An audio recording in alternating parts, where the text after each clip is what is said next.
सातारा जिल्ह्यात पुणे बंगळुरू राष्ट्रीय महामार्गावर झालेल्या अपघातात जखमी झालेल्या दुचाकी स्वाराला मदत करण्यासाठी राज्याचे पर्यटन मंत्री आणि सातारा जिल्ह्याचे पालकमंत्री शंभूराज देसाई यांनी स्वतः पुढाकार घेतला।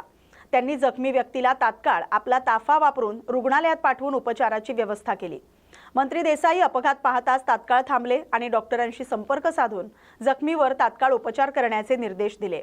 नागरिकांनी त्यांच्या या तत्परतेचं कौतुक केलं असून संकटाच्या वेळी मदत करणारं नेतृत्व खरं नेतृत्वाचं उदाहरण असल्याचं सांगितलंय।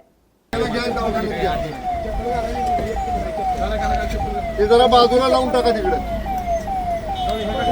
ओ गाडी दवाखान्यात थांबा। गाडी सामान काय आहे का? हे बघा आमचे लोक दवाखान्यात नेतील तुम्हाला आणि मग दवाखान्यात फोन लावू घरी आपण। हे ना अधिकारी नसतो का ह्या गाडीत? म्हणजे बोलो ते पायलटचा अधिकारी बोलो। पायलटचा अधिकारी कोण आहे? गाडी आहे इथं बाजूला लावली, काय प्रॉब्लेम नाही। गाडी असू दे गाडी इथे लावून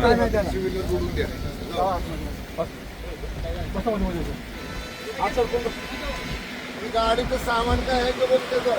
सामान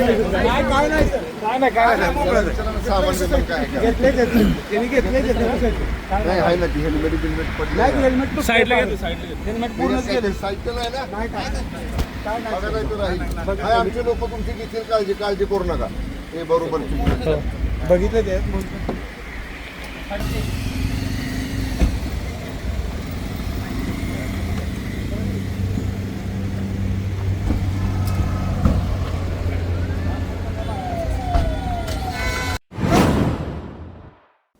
इराण-इस्रायल संघर्षामुळे देशात एलपीजी सिलेंडरच्या तुटवड्याचा फटका कोकण रेल्वे स्थानकांनाही बसलाय। रत्नागिरी रेल्वे स्थानकावरील स्टॉल धारकांना गॅस मिळत नसल्यामुळे मेनूमध्ये मोठी कपात केली गेली आहे। पूर्वी 37 पदार्थ उपलब्ध असले तरी सध्या फक्त मिसळ, इडली, वडापाव, डाळ भात, भाजी आणि चपाती अशा 7 पदार्थांची सेवा दिली जाते। काही कॅन्टीनमध्ये चुलीवर स्वयंपाक सुरू करण्यात आलाय। कॅन्टीन मालक प्रवाशांची गैरसोय टाळण्यासाठी प्रयत्नशील आहेत। नमस्कार। आजचा 5वा दिवस आहे की गॅस सिलेंडर उपलब्ध नाही आहेत आणि या 5 दिवसांमध्ये खूप समस्यांना आम्हाला सामोरं जावं लागत आहे।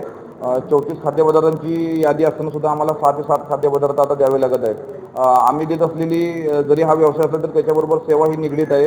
त्यामुळं जिल्हाधिकारी साहेबांना आमची विनंती आहे की आपण थोडं इकडे लक्ष देऊन प्रवाशांची गैरसोय टाळण्यासाठी गॅसचा पुरवठा सुरळीत व्हावा यासाठी आम्हाला सहकार्य करावे, जेणेकरून आता शिमगा उत्सवाचे दिवस होते। जरी शिमगा उत्सव आटपला असला तरी पालखी अजून घरं घेण्याचा प्रकार चालू आहे गावागावामध्ये। त्यामुळे मुंबईतून येणारा चाकरमानी हा रत्नागिरी रेल्वे स्टेशनवर उतरत आहे। आजूबाजूच्या 3 तालुक्यातील लोक या रेल्वे स्टेशनचा आधार घेत आहेत, पण खाद्यपदार्थ उपलब्ध नसल्यामुळे खूप मोठी गैरसोय त्यांची होत आहे। हे टाळण्यासाठी कृपया प्रशासनानं आम्हाला सहकार्य करावं। नवी मुंबईतील ठाणे बेलापूर औद्योगिक पट्ट्यावर युद्धाच्या परिस्थितीमुळे मोठा फटका बसत आहे। आयात निर्यात ठप्प आणि कच्च्या मालाच्या वाढलेल्या किमतींमुळे येत्या आठवड्यात सुमारे 50% कारखाने बंद पडण्याची भीती व्यक्त केली जाते। सुमारे 4500 कंपन्या कार्यरत असलेल्या या औद्योगिक क्षेत्रात उत्पादनावर परिणाम होतोय। नवी मुंबईतील अंदाजे 10 लाख कर्मचाऱ्यांवरही याचा थेट परिणाम होण्याची शक्यता आहे, असं स्मॉल स्केल इंडस्ट्री असोसिएशननं सांगितलंय। आता तुम्हीच बघतायत की आता माझ्याकडे स्पेशली 365 दिवशी एवढं ओव्हरटाईम म्हणून चालायचं, ही परिस्थिती माझ्याकडे कधी झालेली नाही। आज तुम्ही 4 ठिकाणी जाऊन बसलात तर त्यांनी पण हेच सांगितलं, मला तर वर्कर तर सोडायचं नाही आहे, वर्करला मला सांभाळून ठेवावं लागेल, त्याला मी 2 तास ओव्हरटाईम पण द्यावं लागेल, कारण नाहीतर ते सोडून गेले तर कंपनी पुढे काय चालणार आहे। आता वार समजा महिन्याभर थांबलं किंवा 1.5 महिने थांबलं, पण पुढे वर्कर कुठे थांबणार? हे वर्कर सगळे पळून जाणार, कारण त्यांना जेवणाचा मेन जो आहे, जेवणाचा जो प्रश्न आहे तो मोठा प्रश्न आहे। आम्ही पगार देऊ कसंही करून, पण त्याला गॅसच नाही मिळत, हे नाही, चुला किती दिवस चालवणार? चुला करायला तो भाड्याने झोपडपट्टी असते, कुठे तिकडे आग लागायची चान्सेस आहेत। तर वर्कर लोकांची जी परिस्थिती आहे ती एकदम विकट आहे आणि त्यामुळे ते इकडून पळून जायच्या मार्गावर आहे, हे वर्कर स्वतः बोलत आहेत। याच्यावर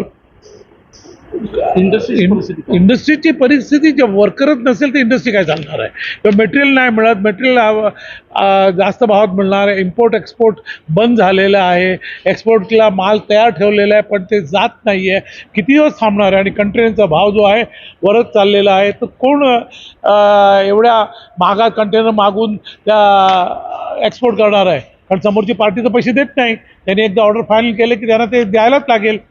तर आता जी परिस्थिती आहे, मी तुम्हाला तेच बोललो, आठवड्याभरात तुम्हाला एक्झॅक्ट पिक्चर मिळेल की मी दौऱ्यावर आहे, चेक करायला कुठं काय काय काय प्रॉब्लेम आहे. तर नक्की तुम्ही पुढच्या आठवड्यात मी तुम्हाला फिरवीन सगळ्या कंपनीत काय परिस्थिती आहे, काय आता गॅस. कामगारांवर आणि उद्योग व्यवसायावर जे उपासमारीची वेळ आलेली आहे, कामगारांना जेवण मिळत नाही, त्या उद्योग हॉटेल MIDC बंद पडलेले आहे. तेच बोललो ना की हॉटेलवाले सुद्धा चुली पेटवायच्या ह्याच्यात आलं का त्यांना वर्कर जे आहे त्यांना नाश्ता वगैरे देण्यासाठी त्यांना आम्हाला काय करावं लागतं. तर हे जे परिस्थिती आहे एकदम म्हणजे वर्करला पोटात जेवण नाही गेलं तो का थांबणार इकडे.